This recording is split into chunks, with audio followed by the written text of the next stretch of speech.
हरे कृष्णा। कृष्ण कृपा मूर्ति श्रीमद एसी भक्ति वेदांत स्वामी शील प्रभुपाद की जय। श्रीमान जितामित्र प्रभु की जय। तो पिछले भाग में हमने श्रवण किया था कि किस प्रकार शिवजी के शाप से पांडवगण चिंतित हो गए तथा उनकी इस चिंता को दूर करने के लिए भगवान श्री कृष्ण ने कलयुग में उनके साथ जन्म लेकर उनकी रक्षा करने का आश्वासन दिया।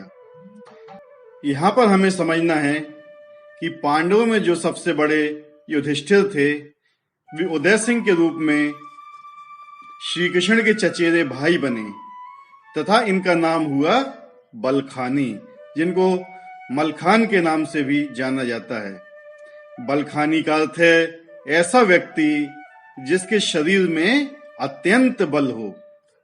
महाभारत के कर्ण पर्व के अंतर्गत अध्याय संख्या 49 में वर्णन आता है कि जिस समय युधिष्ठिर महाराज कर्ण के साथ युद्ध करते हुए पराजित हो गए तथा जिस समय ये रथ में बैठकर युद्ध से विमुख होकर शिवर की ओर जाने लगे, उस समय कर्ण ने अपने हाथों से युधिष्ठिर महाराज का कंधा छूकर तथा जोर जोर से हंसते हुए इनकी निंदा करते हुए ये शब्द बोले, युधिष्ठिर जो क्षत्रिय कुल में उत्पन्न हो, क्षत्रिय धर्म में तत्पर रहता हो, वह भयभीत होकर तथा युद्ध छोड़कर किस प्रकार भाग सकता है। तुम स्वाध्याय तथा यज्ञ कर्म में ही निपुण हो, अतः अब आगे से ना तो युद्ध ही किया करो और ना ही वीरों के सामने ही जाया करो। कर्ण की इन मर्म भेदी बातों से युधिष्ठिर महाराज अत्यंत लज्जित हुए तथा इन्हें युद्ध छोड़कर भागना पड़ा।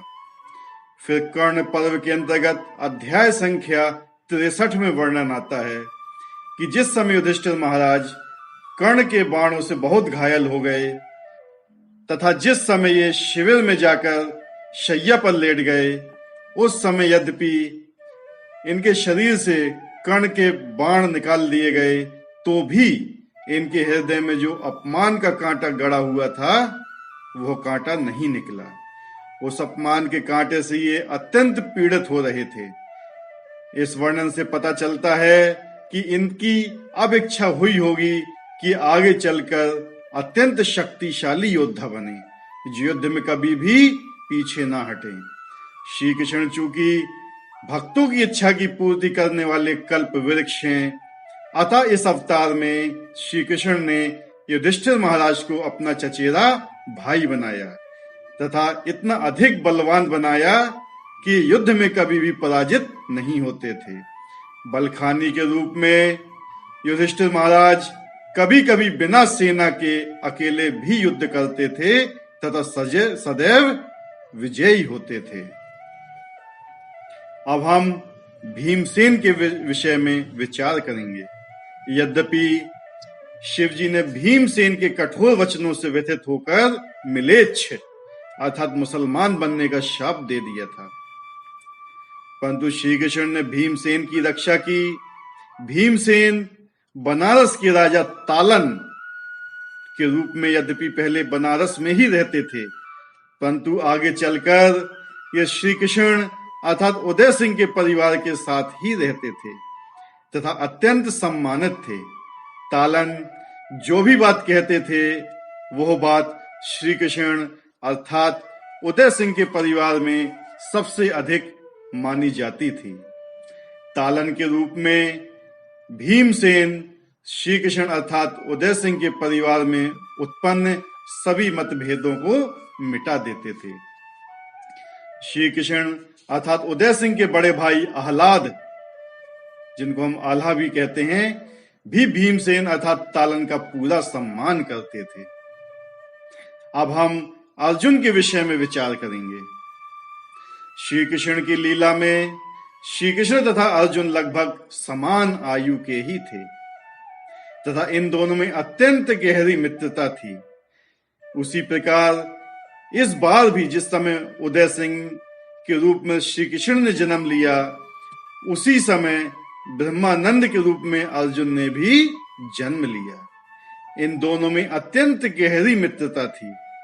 जिस प्रकार श्री कृष्ण सदा अर्जुन की रक्षा किया करते थे, उसी प्रकार उदय सिंह के रूप में श्री कृष्ण ब्रह्मानंद के रूप में अर्जुन की सदा रक्षा किया करते थे।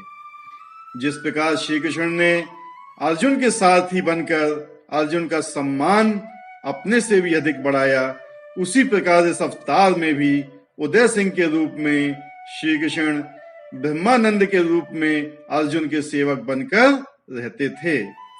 ब्रह्मानंद के रूप में अर्जुन महोवा के राजा परिमल के पुत्र थे तथा उदय सिंह के रूप में श्री कृष्ण राजा परिमल के सेवक देशराज के पुत्र थे। इस प्रकार उदय सिंह सदा ब्रह्मानंद को अपना स्वामी मानते थे। महाभारत के द्रोण पर्व के अंतर्गत अध्याय संख्या 79 में वर्णन आता है कि जिस दिवस पर अर्जुन ने अगले दिवस के लिए प्रतिज्ञा की कि वे सूर्यास्त के ही पूर्व जयद्रथ का वध करेंगे, उसी दिवस की रात्रि में श्री कृष्ण अपने साथी दारुक से कहा, हे दारुक, मुझे स्त्री, मित्र, कुटुंबीजन, भाई, बंधु तथा कोई भी अर्जुन से अधिक प्रिय नहीं है। कल देवता, गंधर्व, पिशाच, नाग तथा राक्षस आदि समस्त लोग ही अच्छी तरह से जान लेंगे कि मैं अर्जुन का हितैषी मित्र हूं। जो अर्जुन से द्वेष करता है वह मुझसे द्वेष करता है, और जो अर्जुन का अनुगामी है वह मेरा अनुगामी है। तो श्री कृष्ण ने महाभारत के अंदर अर्जुन के प्रति जो भाव प्रकट किया था, उदय सिंह के रूप में श्री कृष्ण का वही भाव ब्रह्मानंद के रूप में अर्जुन के प्रति था। तो आज हम कथा को यहीं पे विराम देते हैं। हरे कृष्णा। महोवा धाम की जय। शील प्रभुपाद की जय। हरे कृष्णा कृष्णा कृष्णा हरे हरे, हरे राम राम राम हरे हरे। हरे कृष्णा।